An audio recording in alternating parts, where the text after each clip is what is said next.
Hi, my name is Ann Kent. I'm a registered dietitian and the owner of Peas and Happiness. Today we're going to talk about asparagus because despite the snow outside here in Colorado, it is a spring seasonal vegetable. So you may have noticed that asparagus has been on sale in the grocery store, and that's because it is coming into season. Southern states will find that asparagus is in season a little bit earlier because it warms sooner, and then the season ends a little bit later the farther north you go. But generally, the season for asparagus is anywhere between March and maybe June, early June, middle of June. So that spring and early summer season. Asparagus is one of the only spring vegetables, and so it's a really good one to enjoy this time of the year. And it's one that really tastes best when it's in season. So I would encourage you to try asparagus now if you haven't before, and try to get it fresh if you can. The fresher the better with asparagus in particular. So when you are preparing asparagus or when you're finding it at the grocery store, you'll actually want to look for asparagus, which is a little bit thicker. So some of the asparagus can be pretty thin and spindly. You'll especially notice that out of season, but in season, you'll be able to find the stalks, which are a little bit more robust and hardy. And some vegetables are actually better when they're smaller and more tender. Zucchini is a good example, but asparagus is actually going to be better, have a nicer texture and better flavor if it's a little bit thicker. So when you store asparagus, you'll notice that I have it stored in water. So I have a glass of water and it's stored similar to cut flowers. When you get it home from the grocery store or the farmer's market, or if you pick it out of your garden, the best thing to do is to rinse the asparagus. And then while you're running it under cold water, to trim just the very end of the asparagus and then put it directly into cold water and put that into your refrigerator. So it'll keep a lot longer. It'll stay crispy for longer. It won't become soggy or limp, and that's not what you want in asparagus, because when you cook it, you do want a little bit of crispiness to it. So to prepare asparagus, you should know that the base of the asparagus is actually inedible. A lot of times if you've tried asparagus that wasn't prepped well, sometimes I find this even in frozen asparagus blends, they're not very careful about making sure to cut off all of the base. And so you might find that the asparagus is so tough and woody that you can't chew through it. And that means that the whole base has not been cut where it was supposed to. The easiest way to see where the asparagus should be broken off and which part you should discard is to simply snap it where it would naturally break. So if I move close to the base here and I just break it, it naturally breaks where that woody end is. And so I'll discard this. We'll put that in our compost, and this is the part that I'll cook. So I just do that with all of my little asparagus. And so it's pretty easy to prep. You don't even need a knife and a cutting board. You could do more than one. You'll see that it breaks at slightly different places, and that's because it's always going to break where it naturally wants to break. So prepping asparagus, like I said, is really fast. To cook asparagus, one of the best things you can do is to cook it at high heat. So either grilling or roasting or sauteing, which is what we're going to do today using a cast iron skillet. So I have my cast iron here. I'm going to turn up the heat a little bit actually, because I want that to be really nice and hot. The hotter it is, the more browning we're going to get, and that's going to help with any of the bitter compounds that are found in asparagus. It's going to change those starches into some sugars, and it's going to make our asparagus, it's not going to taste sweet, but it's going to cut the bitter flavor.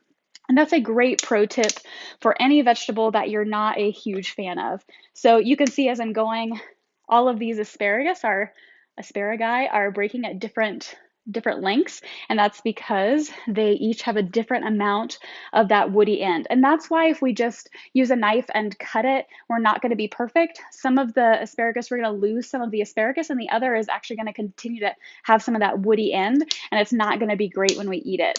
So we'll just break all those off.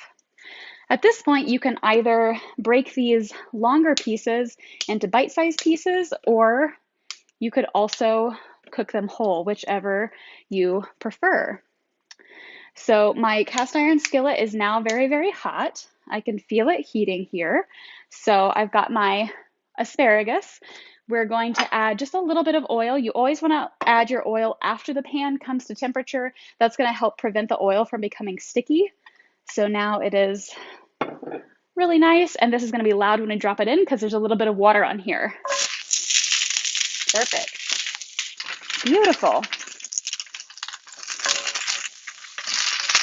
Asparagus doesn't take a really long time to cook because it is pretty thin, as you notice. And since we're cooking it at high heat, we want to get some browning on the outside. When you're cooking at high heat, there's kind of a happy medium in between too hot and not hot enough. So usually what I look for, if the food is cooking too quickly, if it's becoming burnt on the outside, but the inside, the texture is still too crunchy, then I'll turn down the heat. So a lower heat is going to cook the inside before the outside becomes too cooked. If it's becoming too soggy and cooking too quickly on the inside, but I'm not getting enough browning, then I'll turn up the heat a little bit so I can get more browning, but it's not going to cook the inside as quickly, and I can keep things a little bit crispier. So I have my cast iron skillet on pretty hot. It's medium high to high, and it is on my power burner. When you cook this in the cast iron skillet, it doesn't take a lot of time. It takes maybe 5 to 10 minutes to cook asparagus. So this is a really easy vegetable if you can get a hang of this to make, because as you see, I don't have any cleanup. I don't have any cutting board. I don't have a knife. All I have is my pan and my utensil that I'm going to use to stir it. You could season asparagus with whatever you're seasoning your main dish with. So if you're having an Italian dish, you might want to use some Italian spices like oregano or basil. I usually like to keep things simple though, because asparagus has a lot of flavor. That's one of the nice things, especially getting a fresher asparagus, is you're going to notice more of the asparagus flavor. It's not going to be bland. So I'm just going to do some salt with the olive oil, and that's going to just bring out the natural flavor of the asparagus. If you're measuring, I usually go with about 1/4 of a teaspoon to 1/2 of a teaspoon for a 4-person serving. But I would adjust to taste. If you're a little bit nervous about it, do less. You can always add more salt at the table. Okay. So you can tell when this starts to be done. I'll pull out an asparagus here. It starts to become a little bit more bright green, as you can see. So the brighter green is perfect. If you overcook asparagus, then it'll start to become sort of gray and more neutral. So if your asparagus is starting to become gray, turn off that heat, take it off. And you can certainly adjust how much you cook this based on how soft you like your asparagus. So this would pair really well. Our favorite thing to do asparagus with is, of course, steak, because who doesn't love a good steak? But you could also chill this after you're done making this and actually serve it as like a cold asparagus salad. So if you're looking for something different, we do have a celery and asparagus soup coming up on the meal guides, which calls for raw asparagus. But if you want to give it another depth of flavor, always roasting or cooking the asparagus and again, bringing out some of those natural flavors with the Maillard browning we have going on, is going to give it just another depth. My asparagus has been in the refrigerator almost a week, and you can see that it's still really nice. It's bright green. Ooh, it's hot, but we're starting to see some of that caramelization, some of that browning there. So that means that it's going to taste really delicious. So if you have any questions, please drop them below. I will leave you a link for a recipe for easy roasted asparagus. But if you want to try it in the cast iron, that's another thing that I would definitely recommend. Thank you so much for joining me, and we will catch you next week. Take care.